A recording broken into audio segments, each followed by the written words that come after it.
अभी रवि पांडे सर की पूरी फैमिली है, मैं इनको इनवाइट करूंगा और जितने भी टेक्निकल हमारे बीच में हैं वो सारे लोग सर को बुके से सम्मानित करेंगे।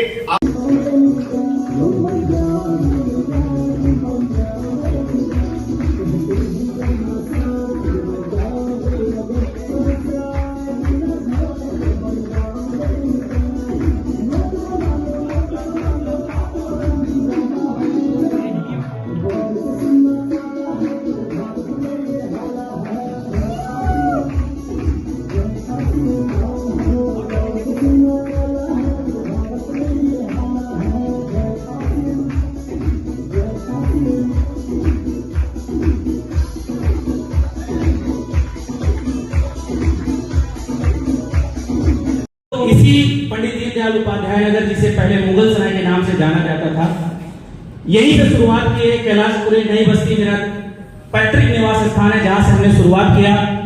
महात्मा गांधी काशी विद्यापीठ से मेरी शिक्षा दीक्षा हुई है। परास्नातक, जिसको पीजी बोलते हैं, पीजी तक की पढ़ाई मैंने की। पढ़ाते थे और पढ़ते थे, पढ़ाना मेरा काम था। जॉब की तैयारी हम भी किया करते थे, जैसे आज के बच्चों को, आज के लड़के स्टूडेंट्स बहुत सारे जॉब की तैयारी करते हैं, हम लोग भी जॉब की तैयारी किया करते थे।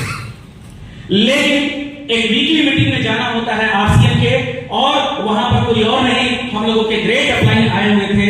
और जब वो स्टेज पर आए और बोले कि मैं यूनियन बैंक की नौकरी को रिजाइन करके आरसीएम कर रहा हूं, भाई साहब, उनके रेजिग्नेशन लेटर को देखने के बाद, उनके पे स्लिप को देखने के बाद, जो बैंक उनको पे स्लिप देती थी, तनख्वाह देती थी, उस पे स्लिप को देखने के बाद और आरसीएम के पे स्लिप को देखने के बाद, उनके घर पे बैठ के उनके सामने ही निर्णय लिए कि सर, आज के बाद कॉलेज भी जाना बंद, आज के बाद कोचिंग भी जाना बंद, और आज के बाद वैकेंसी का फॉर्म भरना भी पूरी तरीके से बंद है। Only and only and only and only and only and only and only RCM RCM RCM RCM RCM RCM. एक बार ताली बजा दीजिए इसके लिए।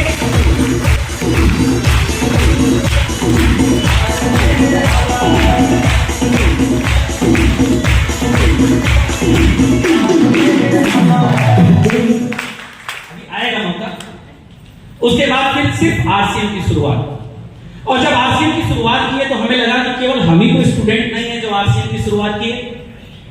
तो फिर मीटिंगों में जाना जब शुरू किए तो हमारी मुलाकात आनंद कुमार जी से हुई, मेरी मुलाकात जेट एयरवेज की जॉब को रिजाइन करके बिजनेस कर रहे हैं आदरणीय सुशील सर से हुई, हमारी मुलाकात किरण पांडे सर से हुई, मेरी मुलाकात नीरज सर से हुई, मेरी मुलाकात एसपी वर्मा सर से हुई, हमारी मुलाकात मेरे बहुत सारे अपलाइन मनोज मिश्रा सर से हुई, सुरेश सर से हुई, संजय गुप्ता सर से हुई, अजय कुमार सोनी सर से हुई।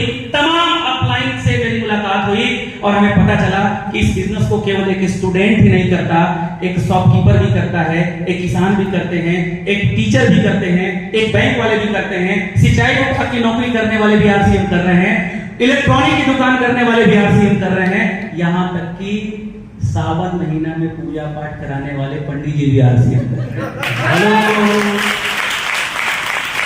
और फिर उसके बाद दिल खोल के आरसीएम बिजनेस को करना शुरू किया, और आरसीएम बिजनेस करना जब शुरू किया तो अभी ओपी सर ने बिगिनर अचीवर को बुलाया, मतलब आपके से परिचय करवाया, बिगिनर से लेकर के विनर तक। इस बिजनेस की शुरुआत हम भी किए, बिगिनर से स्टार्ट हुआ, ये सफर धीरे धीरे स्टार्ट हुआ। 126 रुपए मेरी पहली इनकम आई थी साथियों, और जब इस बिजनेस का रॉयल्टी अचीवर बना तो मेरी इनकम 27,000 हुई। उसके बाद जब इस बिजनेस में टेक्निकल अचीवर बने, अभी आपको टेक्निकल अचीवर से मिलवाया जाएगा, तो इस बिजनेस में मेरी इनकम 50,000 क्रॉस कर गई। जब इस बिजनेस में मैं ज्वाइन किया था साथियों, तो मेरे पिताजी की नौकरी उस समय 6 साल बची थी, और पिताजी की सैलरी थी 48,000। और जब हम आरसीएम में ज्वाइन किए थे तो उस समय हम बीटेक की तैयारी किया करते थे, तो मेरे सामने लक्ष्य था कि 4 साल बीटेक करेंगे, 2 साल एमटेक करेंगे, इंजीनियर बनेंगे। लेकिन पारिवारिक बैकग्राउंड इस तरीके से था कि 10-12 लाख रुपए मेरे पढ़ाई पे खर्च नहीं हो सकते थे, जो टू द फैक्ट ये सच्चाई है। उसके बाद आदरणीय बीसी छाबड़ा सर के सेमिनार में गए, एक बार जोरदार ताली सर के लिए प्लीज। बीसी सर के लिए गुरुओं वाली ताली होनी चाहिए, महागुरु वाली ताली। यस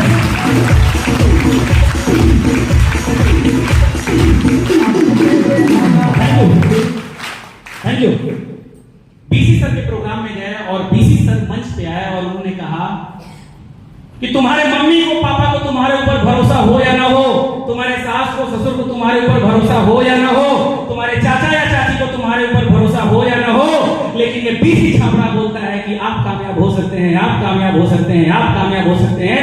ये नारा साथियों जैसे लगा कि मेरे लिए ही बीसी से बोल रहे हैं।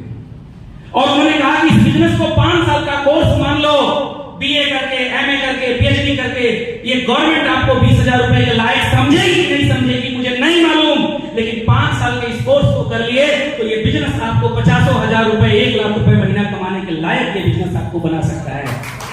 ये बात जब उन्होंने कहा तो मेरे अंदर से जैसे लगा कि 4 साल बीटेक करेंगे, 2 साल एमटेक करेंगे, 6 साल बाद भी गवर्नमेंट के पीछे पीछे भागना पड़ेगा, क्यों ना 5 साल इसी को कोर्स मान करके आरसीएम कोर्स कर ले और 5 साल पूरे तन मन धन और पूरे समर्पण भावना के साथ इस बिजनेस को मैंने करना शुरू किया।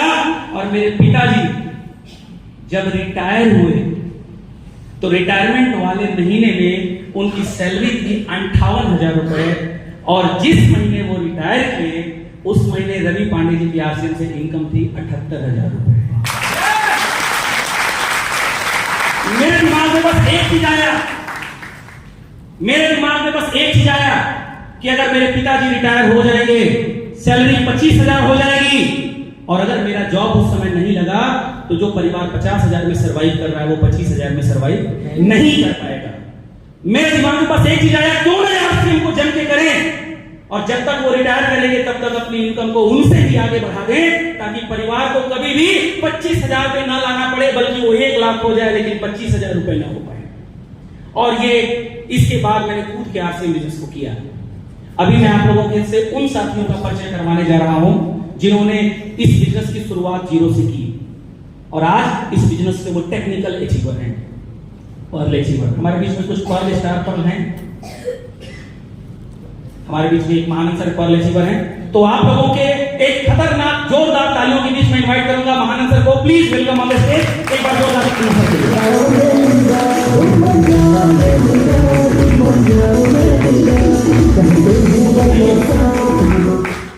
इनकी ज्वाइनिंग करवाने के लिए हम इनके गांव में गए थे। इनकी दुकान है और साइकिल से ये अपने मार्केट से गांव में सामान लाने का काम किया करते थे, और उस साइकिल में चैन कवर भी नहीं था, चैन का कवर मेडिगार्ड भी नहीं था, और वो साइकिल सामान ढोने वाला, आप जानते हैं ना, यस सर, पीछे वाला छड़ का बना हुआ कैरियर। लोगों को अच्छा लग रहा है, कितने लोगों को बहुत अच्छा लग रहा है? बहुत अच्छा। अच्छा, अच्छा वाले हाथ खड़ा किए हैं कि बहुत अच्छा? बहुत अच्छा। आपको मालूम है बहुत परिश्रम किया गया इस वेन्यू को क्लियर करने के लिए, ओके करने के लिए। हम लोग पूरे मुगलसराय के आसपास के 5 किलोमीटर के रेंज में चारों तरफ ढूंढे और इस वेन्यू को कंटिन्यू पूरे 1 साल के लिए कंटिन्यू किया गया है, पूरे 1 साल के। और मुझे मालूम है हम लोग पूरी ताकत लगाए थे पूरे प्रांगण को, एक एक स्थान जो आपको दिख रहा है खाली नहीं, सब भरने के लिए। और आप भी बहुत लोगों को बुलाया है, मुझे मालूम है। लेकिन सर एक बात बोलते हैं कि आरसीएम के अमीर बनने के माहौल में वही आता है जिसको परमात्मा अमीर बनाना चाहता है। हमारे आपके प्रयास करने से कुछ नहीं होगा जब तक उसका आशीर्वाद नहीं होगा। और इसीलिए किसी भी काम की शुरुआत करने से पहले आप देखे होंगे कि हर आदमी अपने परमात्मा को मनाता है, हे प्रभु ये काम बढ़िया हो। आज प्रोग्राम में करीब 700 लोगों को इनवाइट किया गया है और आप देख रहे हैं। ऐसा नहीं है कि वो भी आरसीएम कर रहे हैं, वो भी आरसीएम कर रहे हैं जो नहीं आए हैं। लेकिन एक बात हमेशा याद रखिएगा, इस बिजनेस में बड़ी कामयाबी उन्हीं के पास आती है जो प्रोग्राम और ट्रेनिंग में हमेशा हमेशा हमेशा आते रहते हैं, अपडेट होते रहते हैं और नई जानकारियों के टच में रहते हैं। 20 गुना में 50 गुना ज्यादा आपका स्पीड बना रहेगा, बस आप आते रहिए लगातार इस माहौल में।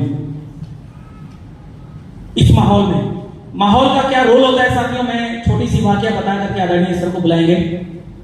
कोविड का माहौल था, पूरे भारत में कोरोना का माहौल था, एरोप्लेन बंद थी, रेल बंद था, बसें बंद थी, यातायात बंद था, हम लोग मोटरसाइकिल भी कहीं चला नहीं पाते थे। यस या नो?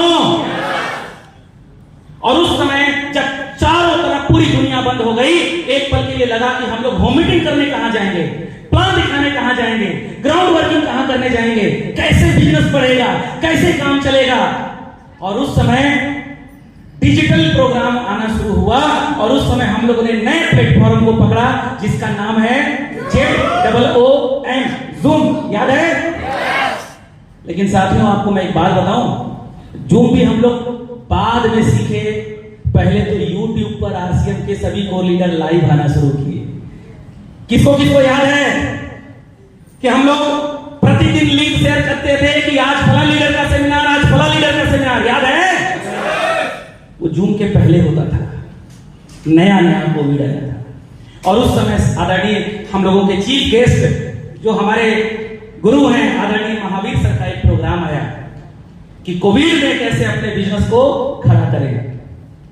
उस समय हम बनारस में रहते थे, गणपति अपार्टमेंट में सर, रेंट पे थे हम लोग, और हम मेरी मैडम दोनों लोग सारे टीम के लोगों को हम लोगों ने फोन किया कि सभी लोग अपने अपने घर में बैठिए, दोपहर में 1 बजे ये प्रोग्राम आएगा, लाइव आएगा, आप लोग इसको टच करिएगा और एकदम बैठ करके पति पत्नी पूरे परिवार के साथ इस प्रोग्राम को देखिएगा। उस प्रोग्राम में सर ने टिप्स बताया कि कोविड में भी आप अपने बिजनेस को कैसे बड़ा कर सकते हैं, कैसे टीम को मेंटेन करें, कैसे प्रोडक्ट को अपने लाइफ लाइन के पास पहुंचाएं और कैसे इस बिजनेस को खड़ा करें। साथियों, उन छोटे छोटे टिप्स को, ऑनलाइन प्रोग्राम के टिप्स को मानने का नतीजा रहा कि कोरोना में हमने एमराल्ड कप अचीव किया। एमराल्ड का मतलब होता है 2 लेग और दोनों ग्रुपों में 22-22 लाख का बिजनेस। और 22-22 लाख का मतलब होता है कम से कम 22 लाख पीवी को अगर आप रुपए में कन्वर्ट करिए तो कम से कम 50 लाख रुपए का सेल, यानी दोनों ग्रुप मिला के करीब 1 करोड़ रुपए का सेल। वो भी कोविड में, वो भी तब जब कोई भी व्यक्ति बाहर निकल जाता था तो पुलिस वाले डंडा लेके दौड़ा लिया करते थे। याद है? कितने लोगों का लाल हुआ होगा और कितने लोगों की गाड़ियों पे डंडा पटकाया गया होगा। फ्रेंड्स, आज वो टिप्स देने के लिए सर हम लोगों के बीच में आए। आज हम लोगों को इस सावन के पावन पर्व पे हम लोगों को दिखा देना है कि we are too much excited, हम सब तैयार हैं इस सितंबर महीने में इतिहास लिखने के लिए और आरसीएम बिजनेस से बड़ा करने के लिए। तैयार है सर? yes! एक मुगल सराय वालों के बारे में एक बात कहा जाता है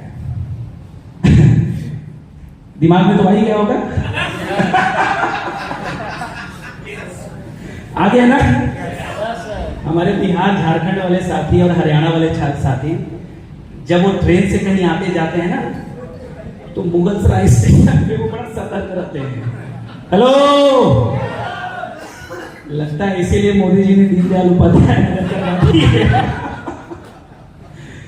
बोला जाता है 100 चाहिए। हमको बड़ा बुरा लगता था यार, हम जब बिहार जाते थे मीटिंग लेने तो लोग कहते थे आप मुगल सराय हैं सर ना बड़ी बुरा लगता था। बिहार वाले लोग हंस रहे हैं लोग बोलते थे सर आप मुगल सराय है ना? सर मुगल सराय के लोग बड़ी खतरनाक होते हैं सर हम लोग कहीं पकड़ाते नहीं हैं लेकिन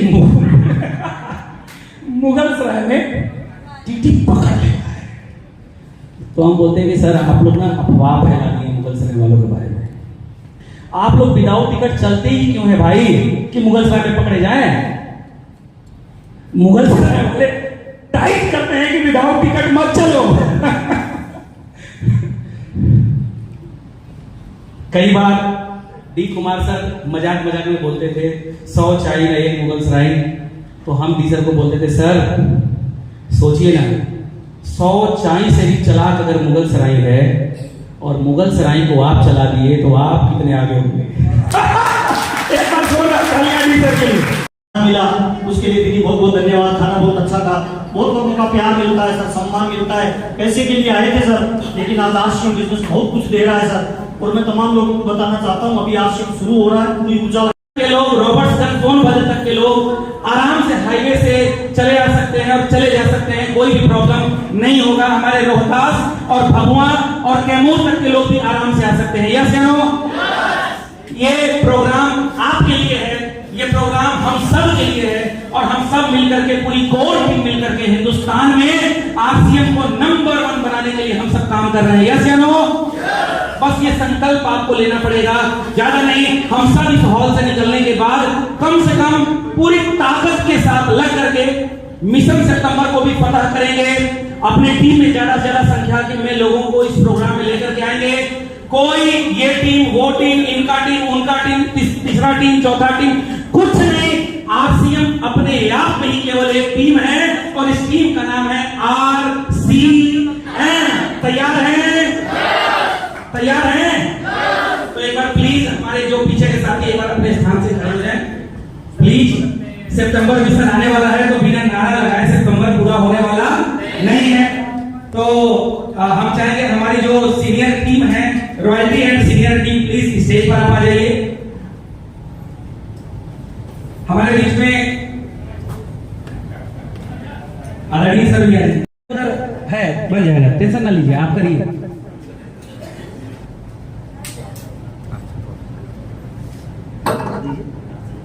चलिए, रेडी सर? झुकती है आसमां, गाने वाला चाहिए, चलता है आरसीएम, गाने वाला चाहिए, झुकता है आसमां, गाने वाला चाहिए, चलता है आरसीएम, गाने वाला चाहिए, आती है इनकम, चलता है आरसीएम, गाने वाला चाहिए, बढ़ती है इनकम, गाने वाला चाहिए, चलता है आरसीएम, गाने वाला चाहिए, आती है पिन, गाने वाला चाहिए, चलता है आरसीएम, गाने वाला चाहिए, झुकती है दुनिया, गाने वाला चाहिए, चलता है आरसीएम, गाने वाला चाहिए। मिशन सितंबर, पता करेंगे, मिशन सितंबर, पता करेंगे, मिशन सितंबर। पता करेंगे। जय आरसीएम, जय आरसीएम, जय आरसीएम। जय आरसीएम। मेरे